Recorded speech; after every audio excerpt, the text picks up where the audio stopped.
Bonjour, bienvenue au journal du Petit Écho du Caribou. Nous allons parler des mangas réalisés par Pierrot et Gabriel. C'est parti!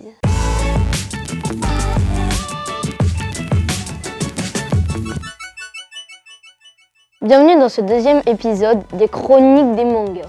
Et aujourd'hui, nous allons parler du manga Death Note.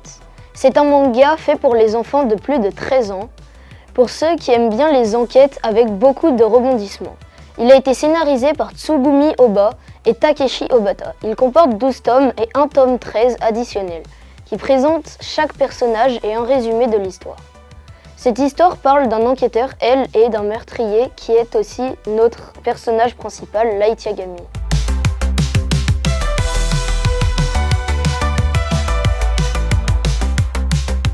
Light va trouver un carnet de la mort qui lui permet de tuer chaque personne auquel il inscrira le nom dedans.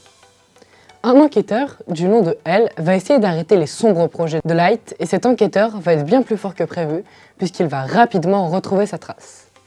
Death Note est donc un manga d'enquête et de réflexion avec très peu d'action. Merci de nous avoir écoutés. Très intéressant. Faisons maintenant un petit tour plein de déguisements effrayants avec Halloween.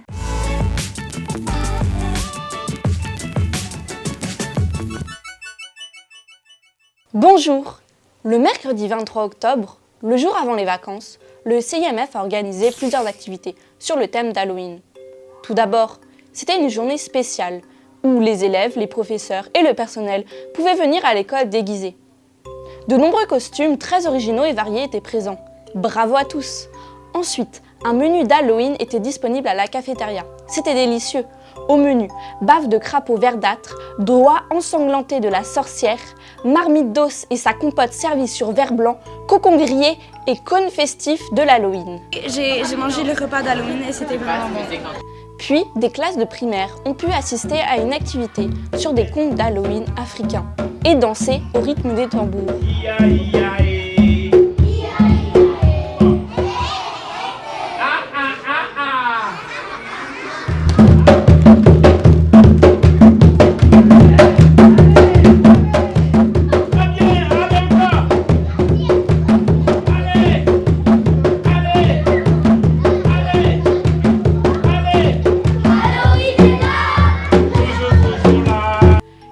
Adoré. Merci à notre conteur Blaise qui a fait un travail exceptionnel. Enfin, des photographies étaient proposées à l'auditorium avec 2 décors disponibles. L'un pour les portraits et l'autre pour les couples, avec un décor sur le thème de Minecraft. De grands personnages ont été fabriqués par de nombreux élèves du CIMF ainsi que Valérie. Je pense que les gens qui l'ont fait ont mis du temps à le faire. Ils ont utilisé des boîtes en carton pour les créer. Cette activité a eu beaucoup de succès et le décor était magnifique. Félicitations à tous ceux qui ont contribué à sa création. Le décor, il est trop beau. C'est super. Ouais, c'est trop beau. En conclusion, la journée Halloween au CIMF a été une belle journée remplie d'activités intéressantes pour les petits et les grands. On espère que vous avez tous passé un bel Halloween. Au revoir. Maintenant, faisons une petite pause sportive avec l'AS du CIMF présentée par Nina.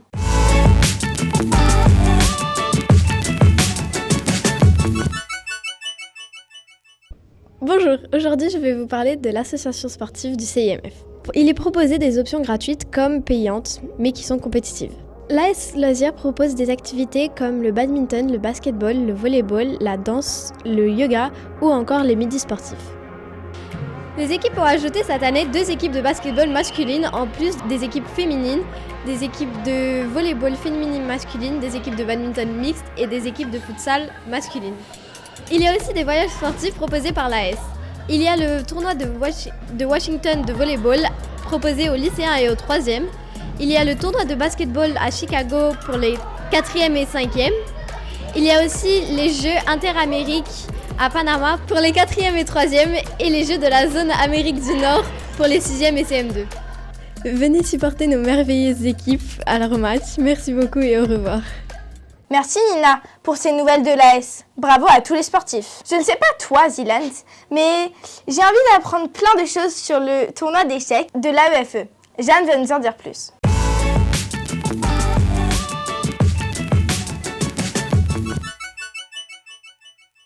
Bonjour, aujourd'hui a lieu le concours d'échecs de l'AEFE au CIMF. Nous allons essayer d'en savoir plus.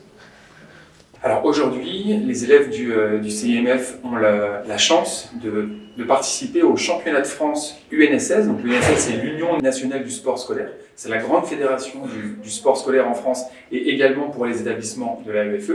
Et donc aujourd'hui, c'est des championnats de France, UNSS, d'échecs en ligne. Donc là, on a 10 élèves, on a 8 élèves de collège et 2 élèves de lycée qui sont en train d'affronter d'autres élèves de toute la France, mais également du monde entier. Ça dépend un peu contre qui je joue, mais il y a des, je trouve que c'est quand même facile, mais il y a des parties quand même difficiles avec des bons adversaires que je développe. Moi, je crois que c'est difficile en des débutants, mais à force de pratiquer chaque jour, je crois que ça devient très facile. On peut dire que les échecs sont considérés comme un sport cérébral, c'est-à-dire que même si effectivement il n'y a pas une dépense énergétique importante, eh bien, il y a quand même une réflexion et une concentration. Là, les élèves vont jouer pendant 2 heures, donc ils vont devoir rester concentrés pendant 2 heures durant, ils vont enchaîner les matchs. En premier, c'était mon père qui m'a bien aidé à comment jouer, il m'a appris comment jouer. Après, j'ai réalisé comment intéressant c'était comme un jeu. Et puis, j'ai juste continué à jouer car j'ai trouvé que c'est beaucoup le fun. Vers 4 ans, ma mère elle m'a initié aux échecs et elle m'a pris des cours et on a joué ensemble. Et, au début, j'étais pas très bon, mais après, je me suis améliorée. Et après, finalement, j'ai pris des cours plus avancés. La Fédération française des échecs est partenaire de l'Union nationale du sport scolaire depuis maintenant quelques années. Et donc, c'est intégré complètement à son programme sportif. Il y a un règlement de la compétition. On a dans la salle là un jeune coach, un jeune arbitre également qui vérifie qu'il n'y ait pas de triche.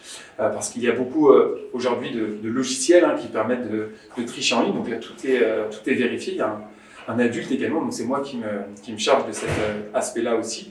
Et donc, on est vraiment sur une compétition sportive.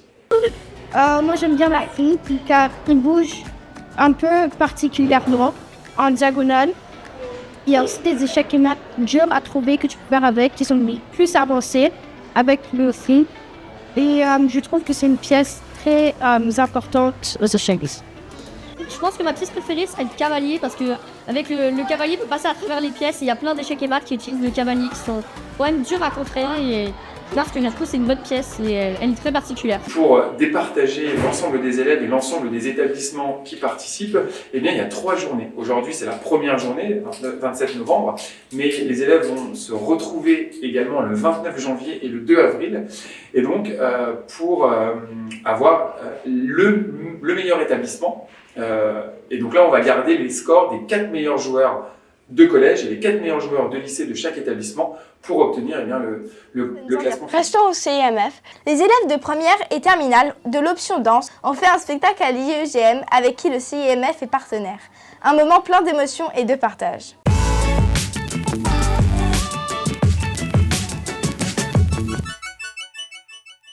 Donc bonjour. Dans le fond, l'idée avec l'IUGM, c'est qu'ils nous ont gracieusement prêté une belle salle de spectacle où moi, dans mes cours d'éducation physique avec les premières, les jeudis de 8h à 10h, on faisait le cours là-bas. Pour faire un échange de bons procédés, dans le fond, nous, on devait leur présenter un spectacle de danse devant les résidents là-bas. Pendant toute la première session aussi là, de cours, Madame Troubla, avec son groupe de première, faisait danse elle également. Donc, on s'est jumelés tous les 2 groupes ensemble, puis on a présenté un spectacle le 21 novembre dernier. On avait 9 numéros à présenter devant les résidents. Qui étaient quand même contents. Il y en a plusieurs qui étaient vraiment heureux. La salle était décorée en plus avec des trucs de Noël, fait que c'était vraiment, vraiment le fun. Donc, on a eu environ, je dirais peut-être une cinquantaine d'élèves environ qui ont pu participer et présenter devant les résidents là-bas. Fait que c'était une belle expérience, un spectacle qui a duré peut-être 40 minutes, là, quelque chose comme ça. Fait que ça a été une belle expérience pour tout le monde. Bravo à tous les élèves pour leur travail.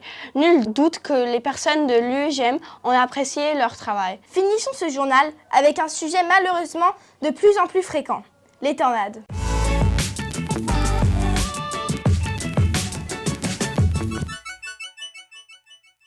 Bonjour à tous, aujourd'hui nous allons vous présenter et vous expliquer qu'est-ce qu'une tornade. Comment se forme-t-elle? Comment s'en protéger? Les conséquences possibles d'un passage d'une tornade et les zones à risque d'une tornade.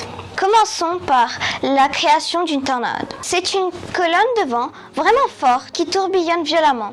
Les phénomènes peuvent durer quelques minutes ou quelques heures. Les zones les plus touchées sont le nord du Texas, l'Oklahoma, le Kansas, le Nebraska, l'Iowa, le Dakota du Sud. Les tornades apparaissent à la fin du printemps et en été car la température de l'air augmente et les vents deviennent chauds et humides près du sol, ce qui les rend plus simples à se former. Maintenant, quelles sont les conséquences possibles d'un passage d'une tornade? Prenons exemple sur la tornade du 22 juin 2017 au Québec vers Manitoba. C'est une des seules tornades à avoir eu comme force la force F5 qui signifie sur l'échelle de Fujita que les dégâts sont très élevés. 64 à 116 km/h, c'est la vitesse d'une voiture qui roule sur l'autoroute. 117 à 180 km/h, c'est le décollage d'un avion. 180 à 250 km/h, c'est un train qui passe. 251 à 330 km/h, c'est comme une balle de tennis qu'on la frappe vraiment rapidement. Comment se protéger d'une tornade? Si vous êtes dans une maison, mettez-vous au sous-sol ou à l'étage le plus bas. Si vous êtes dans un immeuble, mettez-vous dans un couloir central. Si vous êtes dehors, ne restez surtout pas dans une voiture. Si possible, restez dans un trou plus bas que le sol ou mettez-vous quelque chose sur la tête. Enfin, écoutez la radio pour suivre les informations des autorités. Merci. Merci à tous les journalistes pour leur travail et merci à vous de nous avoir suivis. Au mois prochain!